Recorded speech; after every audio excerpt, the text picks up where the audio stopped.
Purihin ninyo ang Panginoon, nakilay ng kanyang ngalan. Purihin siya ay awitan at papurihan magpakailanman. Nilikha niyang langit at lupa, nilikha niyang araw at buwan, nilikha niyang mga isda't ibon, mga gubat at karagatan. Tunay siyang banal at dakila, purihin ang kanyang ngalan. Ang lahat ng nilikha niya'y mabuti, pinagyaman niya ng lubusan. Purihin ninyo ang Panginoon, dakilay ng kanyang ngalan. Purihin siya ay awitan at papurihan magpakailanman.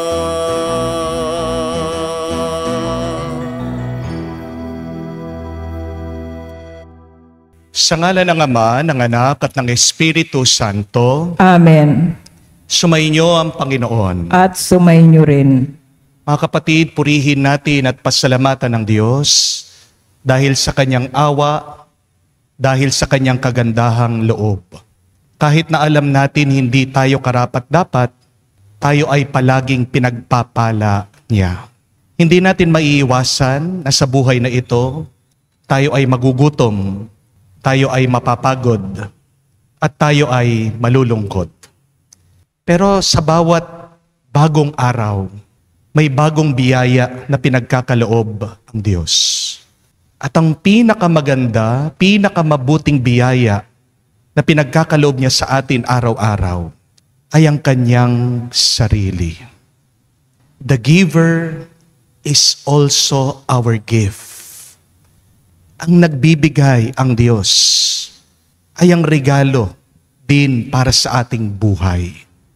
Kaya naman tayo ay inaanyayahan ng Diyos muli lumapit sa Kanya, tanggapin Siya. Binibigay niya ang Kanyang sarili para tayo ay mabusog, para tayo ay sumaya, para tayo ay maging payapa. Pagkatapos nating lumakas, harinawa tayo din ay maging mga katawan ni Kristo. Tayo din ay maging kamay niya, paa niya, maging katauhan niya. Naway tayo din ay maging daan at instrumento ng pagpapala sa ibang tao. Dahil pag tayo ay marunong magbigay, tayo ay pupunuin din niya sobra-sobrang kabutihan at grasya. Sa mga pagkakataon na kung saan hindi na tayo nagpapasalamat sa Diyos, palagi tayong nagrereklamo. Sa mga pagkakataon na kung saan hindi na rin tayo marunong magbahagi sa iba. Sa mga pagkakataon na kung saan wala tayong ibang inisip kung hindi ang kumuha, ang gumamit, ang makinabang. Hilingin natin ang awa ng Diyos para tayo muli ay makitang karapat-dapat makatanggap sa mga banal na misteryo. Inaamin ko sa makapangyarihang Diyos at sa inyo mga kapatid, na lubha akong nagkasala sa isip, sa salita, sa gawa at sa aking pagkukulang. Kaya'y sinasamo ko sa mahal na Birheng Maria, sa lahat ng mga anghel at mga banal, at sa inyo mga kapatid, na ako'y ipanalangin sa Panginoong ating Diyos. Kaawaan tayo na makapangyarihang Diyos, patawarin tayo sa ating mga kasalanan at patnubayan tayo sa buhay na walang hanggan. Amen.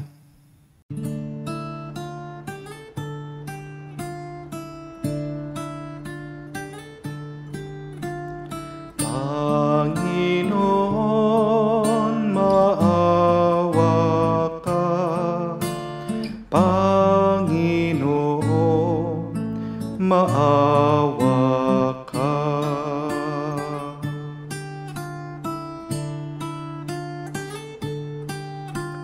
Kristo, maawa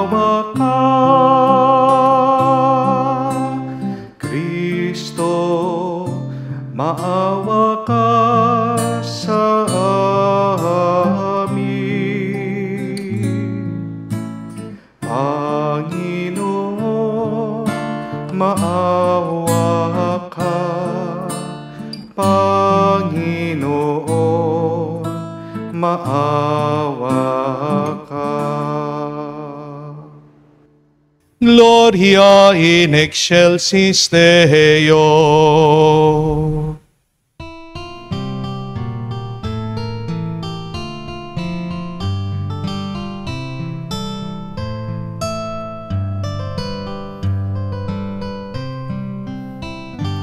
Luwalhati sa Diyos sa kaitaasan, kaloob sa lupa ay kapayapaan. Pinupuri ka at ipinandarangal, sinasamba ka dahil sa dakila mong kalwalhatian. Panginoon naming Diyos, Hari ng langit, Amang makapangyarihan, Panginoong Jesucristo, bugtong na anak ng Diyos, Kordero ng Ama. Ikaw na nag-aalis ng mga kasalanan ng sanlibutan. Tanggapin mo ang aming kahilingan, ikaw na naluluklok sa kanan ng Ama. Maawa ka sa amin, ikaw lamang ang banal, Panginoong Jesucristo, kasama ng Espiritu, sa luwalhati ng Ama. Amen, Amen, Amen, Amen.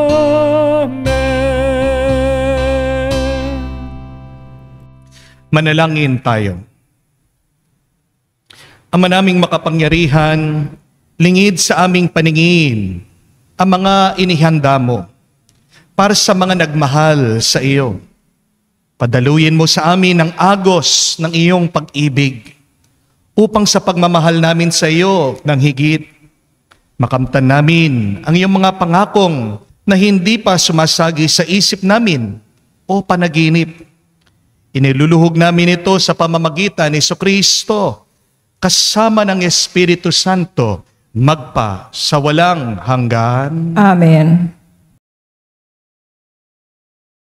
Pagbasa mula sa Aklat ng Mga Kawikaan. Gumawa na ng tirahan itong karunungan na itinayo niya sa 7 patibayan. Nagpatay siya ng hayop, nagtimpla ng inumin. Ang mesa ay inihanda, punong-puno ng pagkain. Katulong ay isinuko sa gitna nitong bayan, upang lahat ay abutin ng ganitong panawagan. Ang kulang sa kaalaman dito ay lumapit. Sa mga walang muwang ay ganito ang sinambit. Hali kayo't inyong kainin ang pagkain ko at tunggain ang inuming inilaan ko sa inyo. Lisanin ang kamangmangan upang kayo ay mabuhay, at ang landas ng unawa ang tahakin at daanan. Ang salita ng Diyos. Salamat sa Diyos. Magsumikap tayong kamtin ang Panginoong butihin. Magsumikap tayong kamtin ang Panginoong butihin. Panginooy, aking laging pupurihin. Sa pasasalamat, di ako titigil. Aking pupurihin kanyang mga gawa, kayong naapi, makinig, matuwa. Magsumikap tayong kamtin ang Panginoong butihin. Matakot sa puon, kayo, kanyang bayan, nang makamtan ninyo ang lahat ng bagay. Kahit mga leon ay nagugutom din, sila'y nagkukulang sa hustong pagkain. Ngunit ang sinumang ang poon susundin, sa anumang bagay hindi kukulangin. Magsumikap tayong kamtin ang Panginoong butihin. Lapit ako'y dinggin, mga kaibigan, at kayo ngayoy aking tuturuan, na ang Diyos ay dapat nating katakutan. Ang buhay masaya at mahabang buhay, di ba ninyo gustong inyong maranasan? Magsumikap tayong kamtin ang Panginoong butihin. Salitang mahalay at pagsisinungaling ay dapat iwasan at huwag banggitin. Mabuti ang gawit masamay layuan, pagsikapang kamtin ang kapayapaan. Magsumikap tayong kamtin ang Panginoong butihin. Pagbasa mula sa sulat ni Apostol San Pablo sa mga Efeso. Mga kapatid, ingatan ninyo kung paano kayo namumuhay. Mamuhay kayo tulad ng matatalino at di ang tulad ng mga mangmang, sapagkat masama ang takbo ng daigdig. Samantalahin ninyo ang bawat pagkakataon na kayo'y makagawa ng mabuti. Huwag kayong mga hangal. Unawain ninyo kung ano ang kalooban ng Panginoon. Huwag kayong maglalasing sapagkat nakasisira yan ng maayos na pamumuhay. Sa halip ay sikapin ninyong mapuspos kayo sa Espiritu Santo. Sama-samang ipaayag ang iyong damdamin sa pamamagitan ng mga salmo, himno at mga awiting espiritual. Buong puso kayong umawit at magpuri sa Panginoon. Lagi kayong magpasalamat sa Diyos at Ama dahil sa lahat ng bagay sa pangalan ng ating Panginoong Jesucristo, ang salita ng Diyos. Salamat sa Diyos.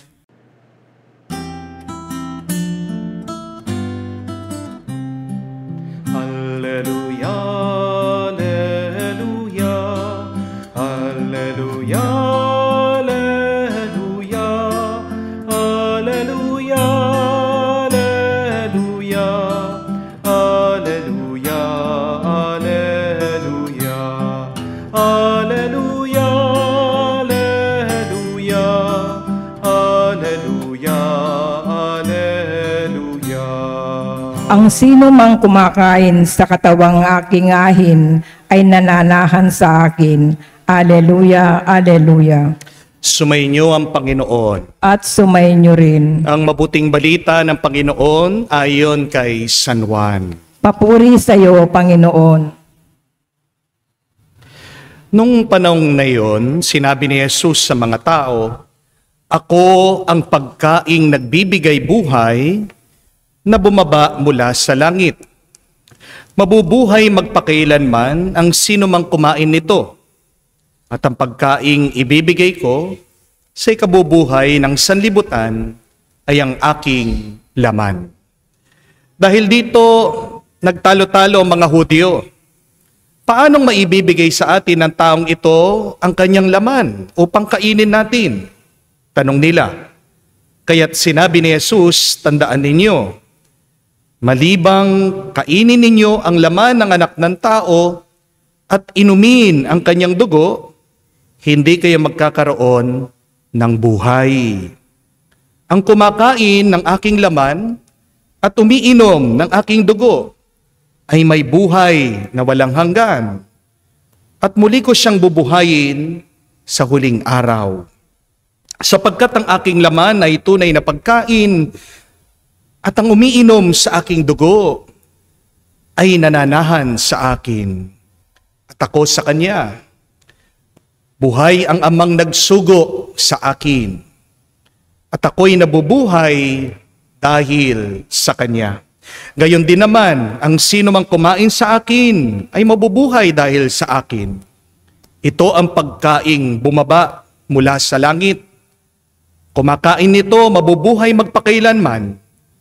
Hindi ito katulad ng kinain ng inyong mga magulang sa ilang namatay sila bagamat kumain niyon.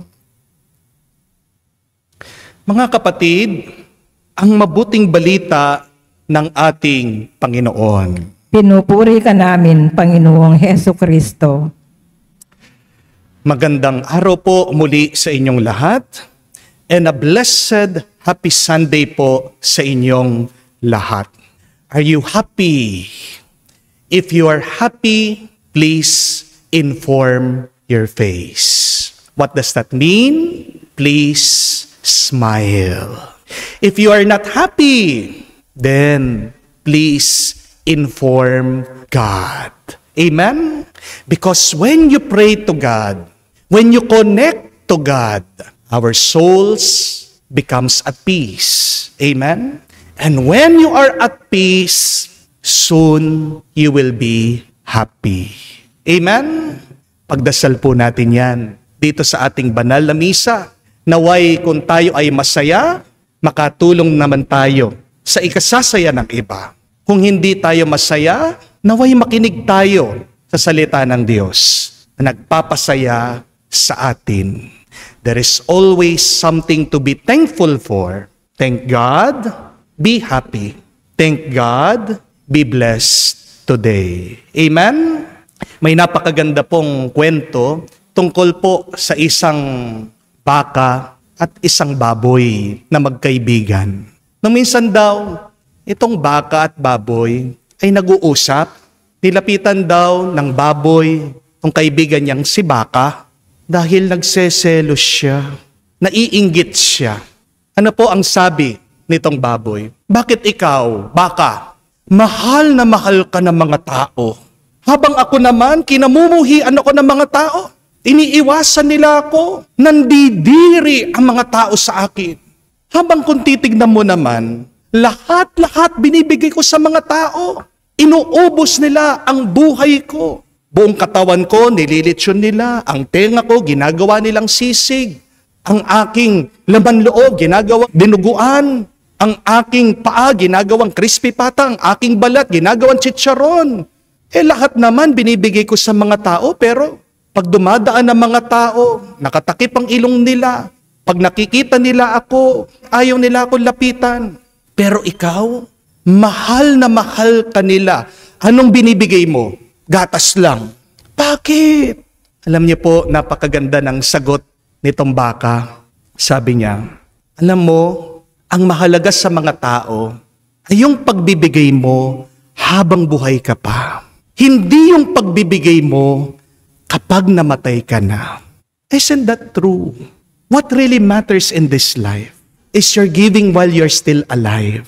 Not your giving when you have died.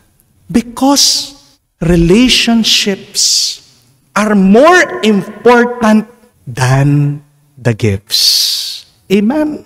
Walang kwenta ang regalo kung walang pagkakaibigan, kung walang ugnayan, kung walang pagsasama. Amen? My dear friends, there are two kinds of people in the world. First are the pig givers. But second are the cow givers. Ang tanong po, ano kayo sa dalawa? Are you a pig giver or are you a cow giver? Who are the pig givers? Sila po yung mga nag-iipon na nag-iipon, nagtatago, sinasarili, yung grasya, yung kayamanan, yung ari-arian. Magbibigay lang yan pag pinagsawaan na.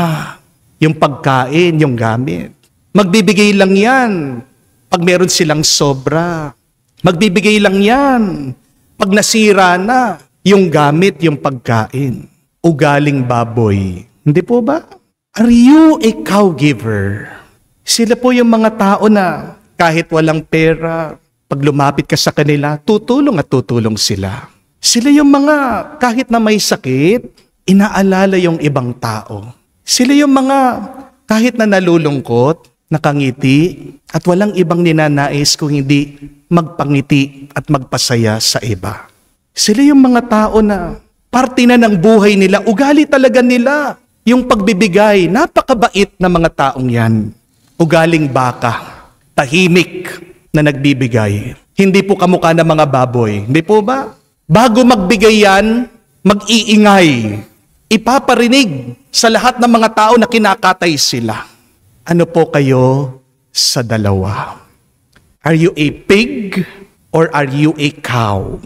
In other words, are you a taker or are you a giver?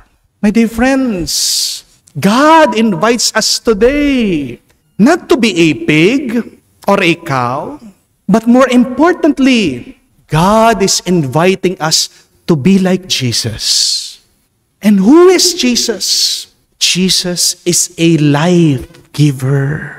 Kung binigyan ka ng buhay ng Diyos, para saan ang buhay na yan? Hindi lang para magpabusog, hindi lang para mangolekta, hindi lang para mag-ipon. Kung binigyan ka ng buhay ng Diyos, ikaw ay inaanyayahan niyang magbahagi, magkaloob, magbigay din sa iba. Ano po ang pinapahayag ni Jesus sa ating ebanghelyo?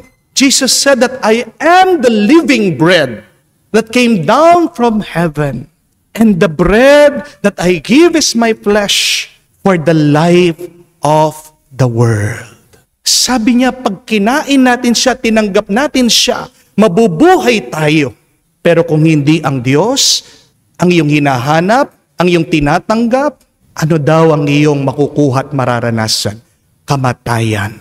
Unlike the ancestors of the Jews, the Hebrews, they ate manna in the desert and they died. Yan po ang sabi ni Jesus. Pero ang mabuting balita, ang Diyos na buhay, nagkakaloob ng buhay sa atin. Sana pag tinanggap mo, wag lang manatili sa iyo. Dahil kung tanggap ka ng tanggap, nag-iipon ka na nag-iipon, kumukuha ka ng kumukuha, anong nagiging kamukha mo kung hindi ang baboy? Amen? We are not called to be pigs, but we are called to be like God, to be like Jesus. My dear friends, the wisest thing that you can do today is to give. Ang mga matatalino, sila lang po yung mga nakakapagbigay. Magkaiba po yung marunong sa matalino. Dahil ang marunong may alam. Pero hindi naman ibig sabihin, pag alam mo, isa sa buhay mo. Hindi po ba? Marami sa ating ganyan. Alam naman ang tama sa mali. Alam naman po kung ano ang banal sa kasalanan. Pero bakit pa rin pinagpapatuloy yung kasalanan, yung mali, yung baluktot? Kasi kulang sa katalinuhan. What is the difference between knowledge and wisdom? Knowledge is knowing, and yet wisdom is applying. Living your knowledge. At dito po tayo inaanyayahan ng Diyos. Kung alam mo ikaw ay nakatanggap, sana naman isabuhay mo na ikaw din ay makapagbigay sa iba. My dear friends, allow me to give you 3 good reasons why it is better to be a giver than a taker. Bakit po mas mainam, mas maganda, mas mabuti ang magbahagi kaysa sa kumuha? First one, remember this. Takers will not take their wealth after their death. Lahat ng tinanggap mo, iiwanan mo yan dito lang sa mundo. Alam ko po, paulit-ulit na lang natin naririnig ito, nakakasawa na. Pero napakahalaga po, di ba, na ipaalala. Kasi ang dami pa rin, madamot, makasarili, sakim. The problem is, we know it. And yet, why don't we apply it in our life? Mga kapatid, ano man ang kinuha mo, ano man ang inipon mo, dito lang yan sa mundo. Hindi mo madadala yan sa susunod na buhay. Ang tanong, para saan yung mga inipon mo kung hindi mo naman mai-enjoy? Di po ba? Magandang itanong yun. Para saan yung aking mga tinatago? Ano po ang paalaala ni Jesus? Sabi niya, mag-ipon kayo ng kayamanan sa langit. Huwag kayo mag-iipon ng kayamanan dito sa mundo na mawawala, na masisira, na mananakaw ng ibang tao.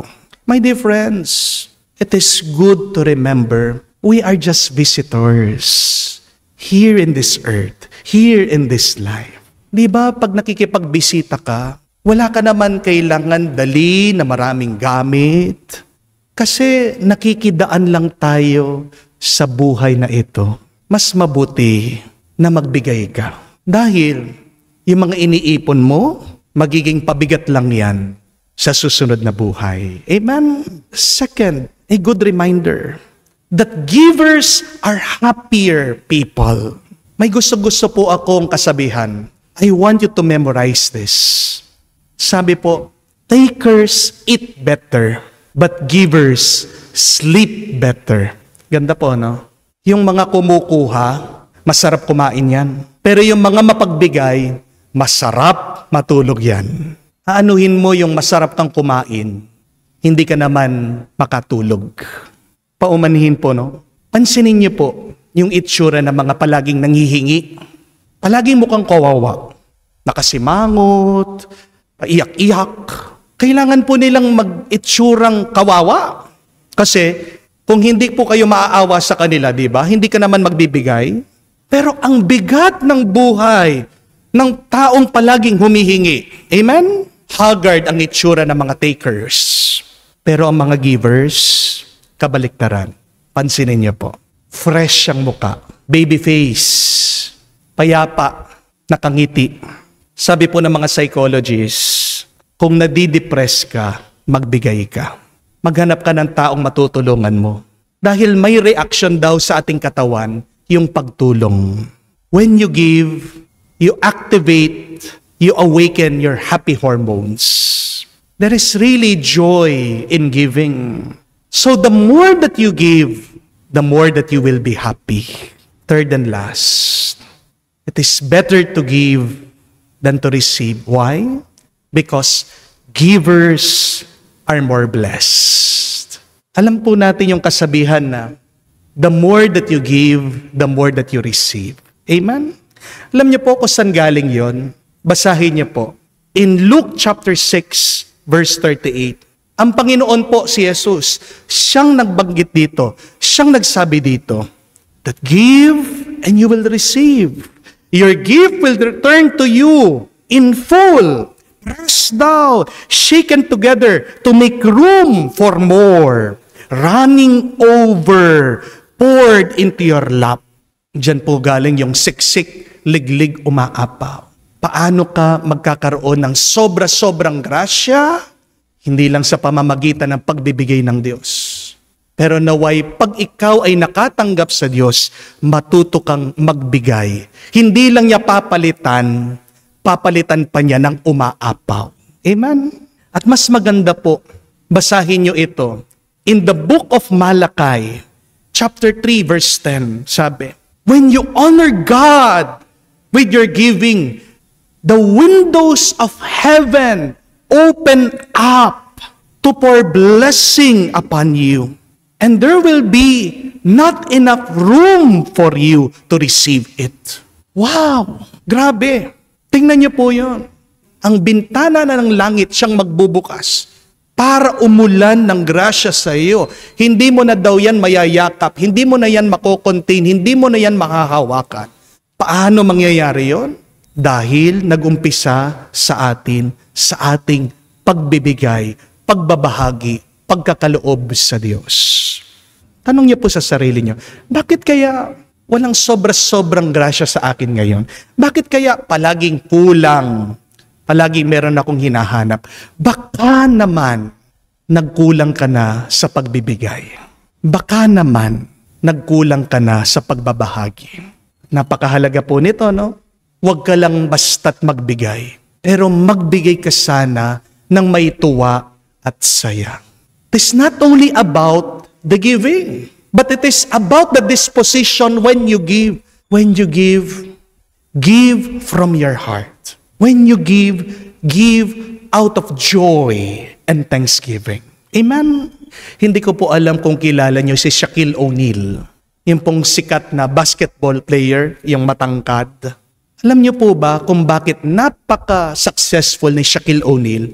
Bukod po sa magaling po siyang basketball player, matalino po yan, nag-aral po sa university, meron po siyang mga businesses. Pero nung minsan, napanood ko po yung interview niya.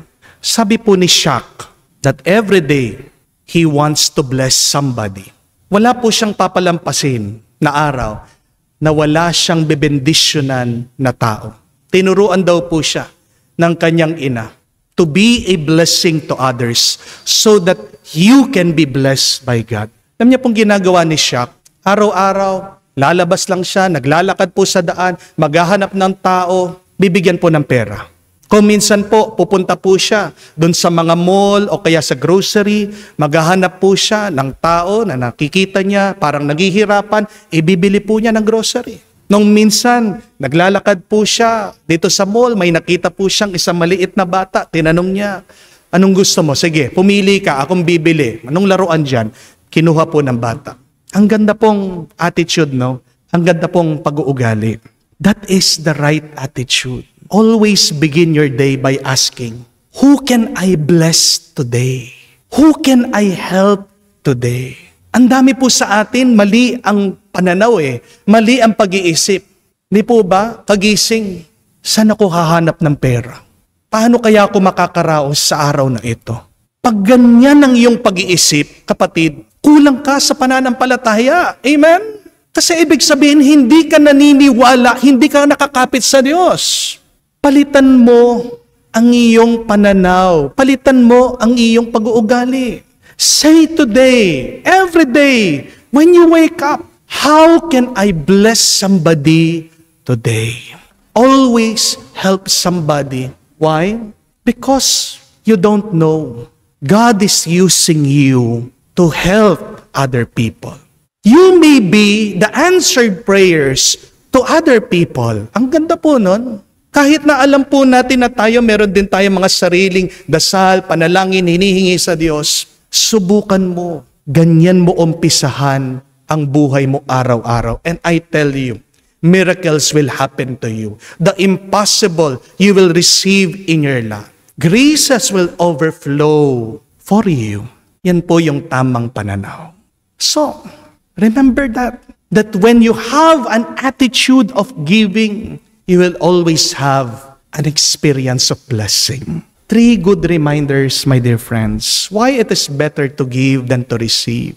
Huwag niyo pong kakalimutan ito. First, takers will not take what they have taken to the next life. Secondly, givers are more happier. Third and last, givers are more blessed. Bakit po sa tingin niyo ang Diyos ginawa tayo 2 kamay? Pwede naman po na isa lang yung kamay natin, di po ba? Pero bakit kaya ang Diyos, nung ginawa niya ang tao, 2 ang kamay? May malalim na dahilan diyan ng Diyos. God created us with 2 hands to remind us that in life, you will receive with 1 hand, but with the other hand, you should give. That is how life should be. It should always be taking and then giving. Take and give. Take and give.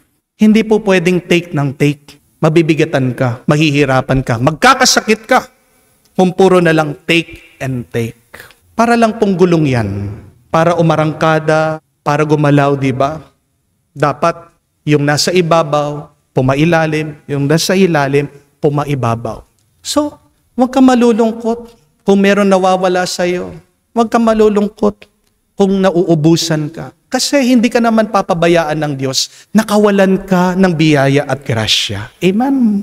That is the balance of life. That is how life works. Ang mabuting balita, ay tinanggap tayo sa Diyos. Ang katawan ng kanyang anak. Tinanggap mo, sana marunong ka din na magbigay. Tinanggap mo ang katawan ni Kristo, maging katawan ka sana ni Kristo sa ibang tao. Ang kapatid, huwag niyo pong hintayin na mawala kayo dito sa buhay bago kayo magbigay. Be a life giver just like Jesus. Habang buhay kayo, magbigay kayo, yan ang ikatutuwa ng Diyos. Yan ang ikasasaya ng ibang tao. At yan din ang makakapagbigay sa iyo ng kapayapaan ngayon at magpakailanman. Amen. Tumayo tayo at ipahayag po natin ngayon ang ating pananampalataya. Sumasampalataya ako. Ako sa Diyos, tamang makapangyarihan sa lahat, na may gawa ng langit at lupa. Sumasampalataya ako kay Hesu Kristo, iisang anak ng Diyos, Panginoon nating lahat. Nagkatawang tao siya, lalang ng Espiritu Santo, ipinanganak ni Santa Mariang Birhen, pinagpakasakit ni Poncio Pilato, ipinako sa krus, namatay, inilibing, nanawag sa kinaroroonan ng mga yumao ng may ikatlong araw na buhay na maguli, umakyat sa langit, naluluklok sa kanan ng Diyos amang makapangyarihan sa lahat. Doon magmumulang paririto at huhukom sa nangabubuhay at nangamatay na tao. Sumasampalataya naman ako sa Diyos Espiritu Santo, sa banal na simbahang Katolika, sa kasamahan ng mga banal, sa kapatawaran ng mga kasalanan, sa pagkabuhay na muli ng nangamatay na tao, at sa buhay na walang hanggan. Amen. Pinapasigla ng mensaheng buhat sa salita ng Diyos. Dumulog tayo sa bukal ng lahat ng kabutihan. Idulog natin sa Kanya ang ating mga pakumbabang kahilingan at ating sabihin, Panginoon, dinggin mo kami. Panginoon, dinggin mo kami. Para sa buong simbahang Katolika, nawa tuwin na niyang pakaingat-ingatan ang Eukaristiya bilang sakramento ng katawat dugo ng Panginoon, ang pagkaing nagbibigay buhay. Manalangin tayo. Panginoon, dinggin mo kami. Para sa lahat ng ating mga pinunong panrelihiyon at pambayan, nawa paglingkuran nila ng lubos ang bayan ng Diyos para sa kapakanang panlahat. Manalangin tayo. Panginoon, dinggin mo kami. Para sa lahat ng kabataan ng ating bayan, nawa higit nilang mapahalagahan ang Eukaristiya sa kanilang masiglang paglahok sa misa. Manalangin tayo. Panginoon, dinggin mo kami. Sa katahimikan po ng ating puso, buksan natin sa Diyos ang ating mga kahilingan, ang mga bagay na hinihingi natin ng tulong sa Kanya.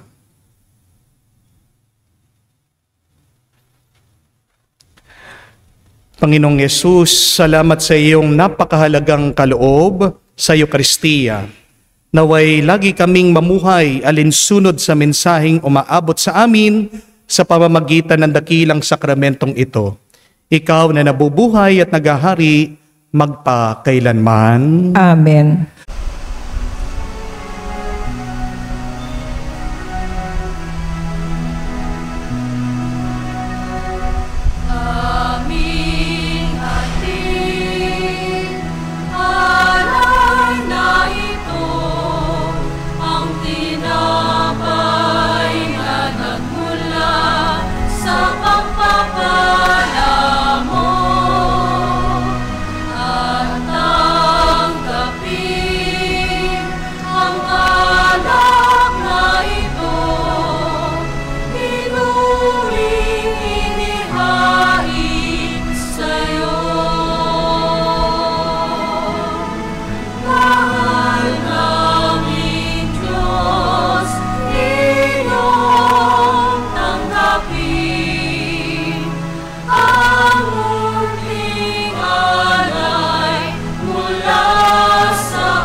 Manalangin kayo mga kapatid, para ng ating mga paghahain ay kalugdan ng Diyos amang makapangyarihan.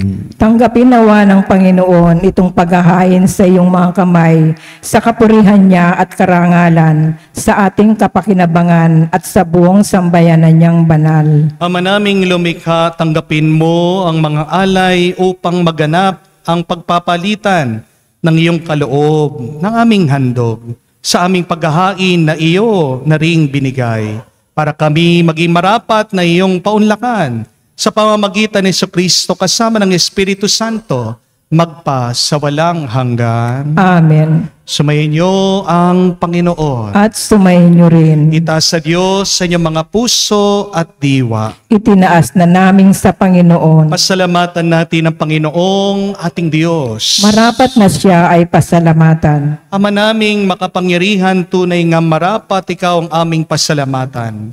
Nasa iyo ang aming buhay, pagkilos at pag-iral. Sa pamumuhay namin araw-araw, tinatamasa namin ang iyong pagmamahal. Sa pag-ibig mong pinunla sa sangkatauhan, ang Espiritu Santo'y unang aming bigay ng anak mong naglagak sa amin ng katiyakang nakalaang mabuhay kami sa piling mo kailanman. Kaya kaisa namang anghel na nagsisiawit ng papuri sa iyo nang walang humpay sa kalangitan, kami nagbubunyi sa iyong kadakilaan.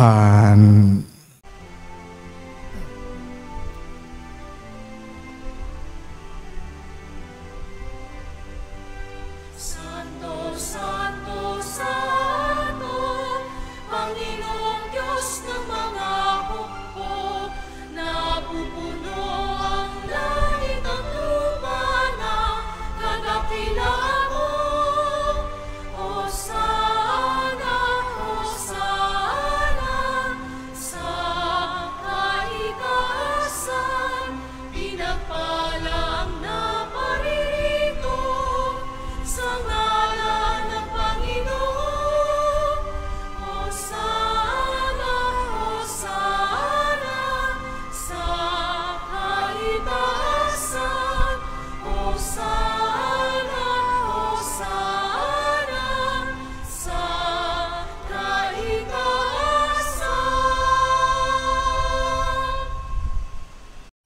Ama naming banal, ikaw ang bukal ng tanang kabanalan. Kaya't sa pamamagitan ng iyong Espiritu, gawin mong banal ang mga kaloob na ito upang para sa amin maging katawan at dugo ng aming Panginoong Hesukristo. Bago niya pinagtiis ang kusang loob na maging handog, hinawakan niyang tinapay, pinasalamatan kanya, pinaghati-hati niya iyon, inabot sa kanyang malagad at sinabi, tanggapin ninyong lahat ito at kanin. Itong aking katawan na ihahandog para sa inyo.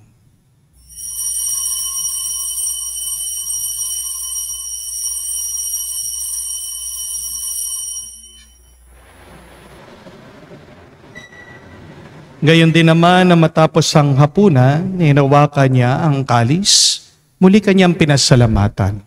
Inabot niya ang kalis sa kanyang malagad at sinabi, tanggapin ninyong lahat ito at inumin.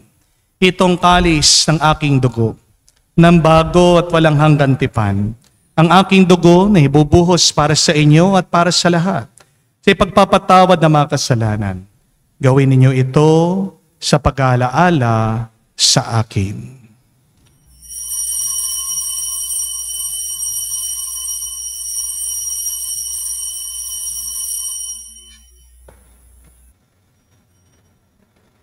Ang misteryo ng pananampalataya. Aming ipinahayag na namatay ang iyong anak, nabuhay bilang Mesiyas at magbabalik sa wakas para mahayag sa lahat. Ama, ginagawa namin ngayon ang pag-alaala sa pagkamatay, muling pagkabuhay ng iyong anak. Kaya tinialay namin sa iyo, tinapay nagbibigay buhay at ang kalis na nagkakaloob ng kaligtasan. Kami nagpapasalamat dahil kami yung minarapat na tumayo sa harap mo para maglingkod sa iyo. Sinasamo namin kami magsalo-salo sa katawan at dugo ni Kristo ay mabuklod sa pagkakaisa sa pamamagitan ng Espiritu Santo. Amalingapin mong iyong simbahan, laganap sa buong daigdig. Puspusin mo kami sa pag-ibig. Kay San Francesco ang aming Papa, Florentino aming Arsobispo at ng Tanang Kaparian. Alalahanin mo rin ang aming mga kapatid na nahimlay at may pag-asang muling mabubuhay. Gayon din naman lahat ng mga pumanaw. Kawan mo't sila't patuloyin sa iyong kaliwanagan. Kawan mo't pagindapatin kaming lahat makasalo sa iyong buhay na walang wakas. Kaysa na mahal na Birhen Maria, Ina ng Diyos, kaysa na mga apostol at lahat ng mga banal na namuhay dito sa daigdig, nakalugod-lugod sa iyo, may pagdiwang naman namin ang pagpupuri sa ikararangal mo sa pamamagitan ng iyong anak, aming Panginoong Hesukristo. Sa pamamagitan ni Kristo, kasama niya at sa Kanya, ang lahat ng parangal at papuri ay sa iyo, Diyos Ama, makapangyarihan, kasama ng Espiritu Santo, magpasawalang hanggan. Amen, amen, amen. Sa nakakagaling na utos sa turo ni Jesus, Panginoon natin at Diyos, ipahayag natin ng lakas loob.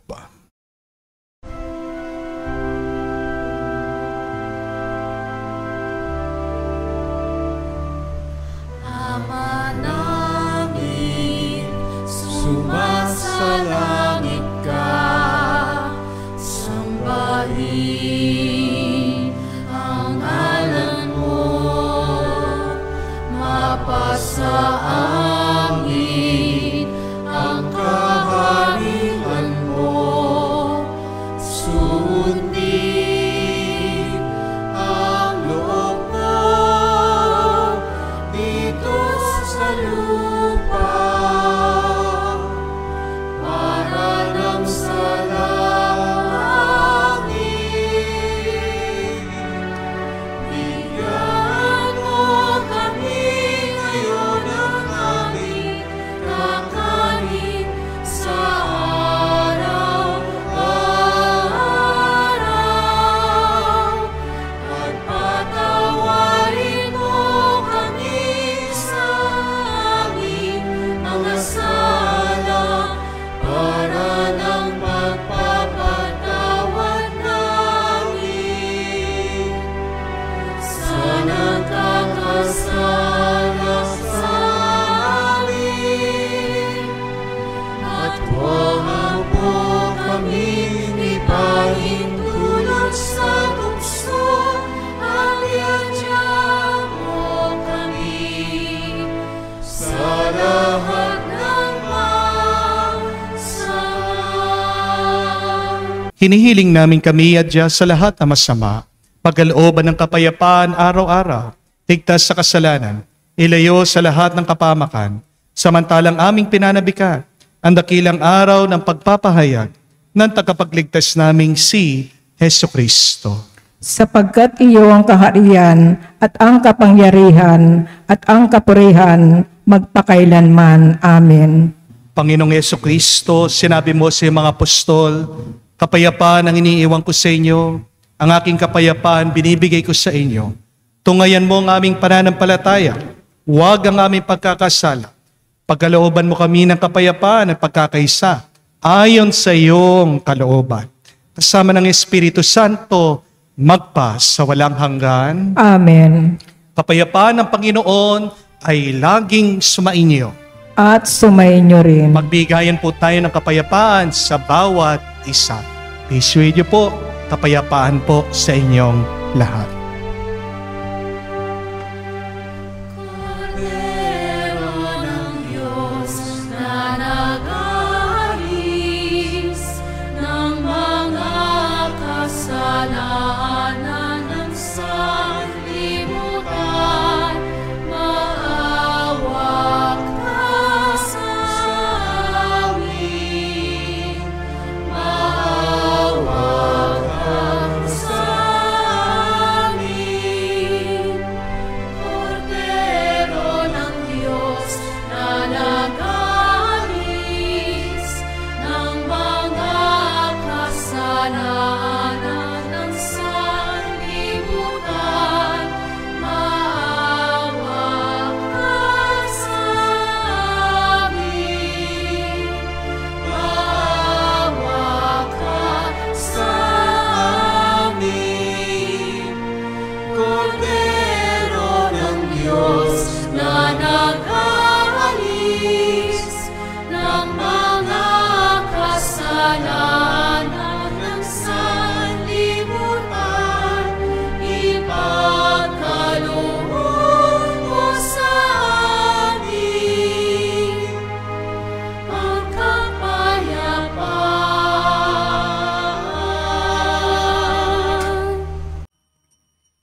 Mga kapatid, naririto ang ating Panginoong Jesucristo, ang Kordero ng Diyos.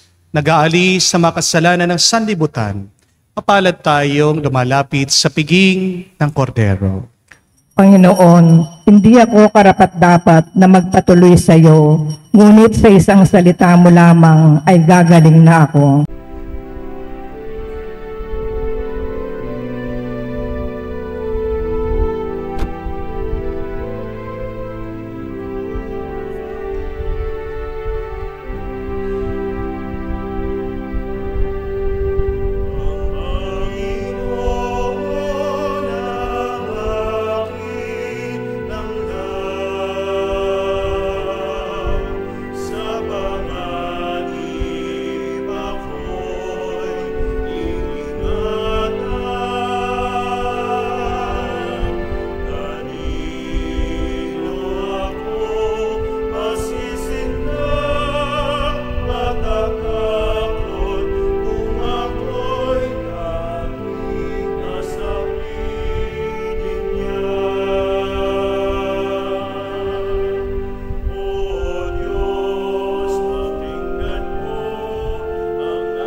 Lumuhod po tayo para sa panalangin para sa mga may sakit.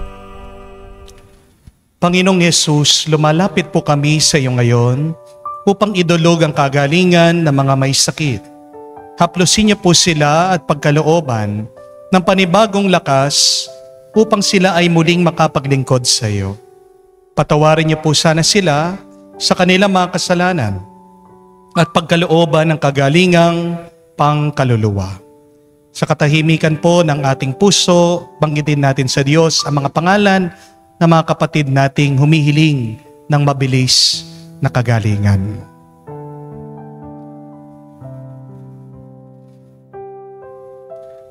Ang lahat ng ito ay aming hinihiling sa makapangyarihang ngalan ni Kristo, aming Panginoon. Amen. Panalangin para sa mga OFW. Ama, pinapanalangin namin sa iyo ang natatanging kahilingan ng lahat ng mga nagtatrabaho sa ibang bansa.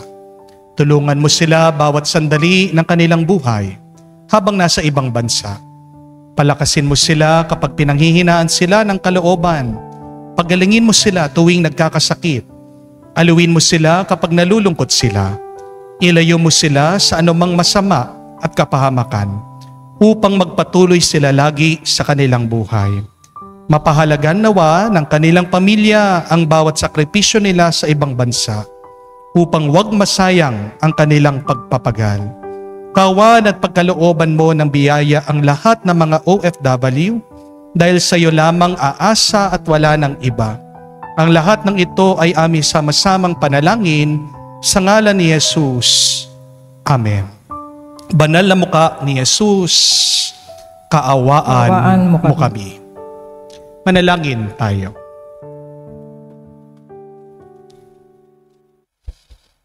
Ama naming mapagmahal, sa banal na pakikinabang si Kristo ay aming pinagsaluhan. Hinihiling namin kami maging katulad niya sa langit, pakundangan sa kanyang pagiging aming kaparis, bilang tagapamagitan kasama ng Espiritu Santo, magpa sa walang hanggan. Amen. Hindi ibig sabihin, pag marami ka ng pera, ari-arian, sikat ka na, makapangyarihan ka na ikaw ay matalino. Maaaring ikaw ay marunong, pero hindi ka matalino. Being knowledgeable is different from being wise. Balikan niyo mga pagbasa. Unang pagbasa, pangalawang pagbasa. Inaanyayahan tayong maging matalino. Be wise. Tano ang pagiging matalino? Yun yung taong marunong magbigay. Yun yung tao na alam niya, lahat ng nakamtan niya, hindi niya madadala sa susunod na buhay kasama ang Diyos. Ang matalino, marunong magbigay, kasi alam niya, pag nagbibigay siya, dun siya magiging mas masaya. Ang matalino ay ang tao na marunong magkaloob sa iba dahil alam niya, hindi siya kauubusan ng pagpapala at grasya galing sa Diyos. Alam niya, pag nagbibigay siya, ang langit ay bumubukas para magpaulan ng bendisyon sa kanya. The wisest thing that you can do today is to be a giver, not only a taker. Napakarami po na nagme-message sa akin, tinatanong, Father, kanino kakampi? Father, sinong kakampihan mo?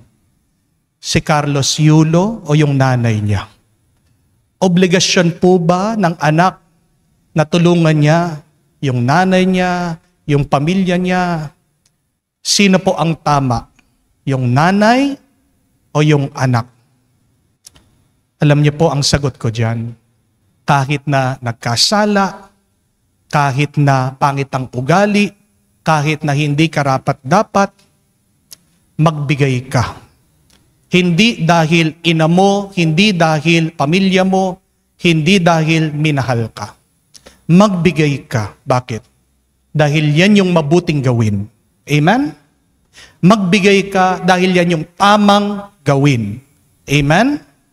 Magbigay ka dahil yan ang ugaling banal. We are called to live a life that is right, good, and holy. And how do we express that? By giving. Irregardless who is that person that we are helping or giving. Nung sabi ng Panginoon, kung merong humingi sa iyo, kahit na iisa na lang ang balabal mo, ibigay mo sa kanya. Kung merong nagpuwersa sa iyo na magbuhat ng 1 kilometro, kahit na 2 kilometro, ibigay mo. Kung sinampal ka sa kaliwa mong pisngi, pati sa kanan, ibigay mo sa kanya. So, anong ibig sabihin ng Panginoon? Hindi naman karapat dapat na tulungan mo, pagbigyan mo, mga taong yan, inaabuso ka. Pero bakit kailangan ka pa rin tumulong? Bakit kailangan ka pa rin magbigay? Ito ay dahil yan ang mabuting gawin, yan ang tamang gawin, yan ang magpapabanal sa iyo. Amen? So, keep that in mind. Always give. That is the wisest thing to do. When you give, do not worry. God knows you're being like Him, and God will provide for you, will sustain you, will help you. Amen? Kaya nga po, ang ating assignment ngayon, maghanap kayo ng tao na kahit na hindi karapat-dapat bigyan, bigyan niyo. Dahil ang Diyos nagbibigay, hindi nangungwenta. Ang Diyos, pag nagmamahal, walang kondisyon. Kung ang Diyos nagbibigay at nagmamahal na may kondisyon, kawawa tayo. Dahil sino ba sa atin dito ang karapat-dapat na mahalin at bigyan? Di ba wala? Lahat tayo, meron tayong kasalanan. Lahat tayo, meron tayong pagkukulang. Lahat tayo, hindi naman po tayo malinis. So be like God. Maghanap kayo ng tao, kahit na hindi karapat-dapat yan, tulungan nyo, bigyan nyo ngayon.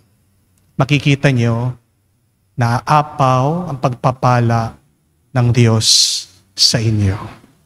Sumainyo ang Panginoon. At sumayin niyo rin. At kayo ay basbasan ng Diyos, makapangyarihan sa lahat. Sa ngalan ng Ama, ng Anak, ng Espiritu Santo. Amen. Ang ating misa ay natapos na. Umayo kayo sa kapayapaan ni Kristo. Salamat sa Diyos.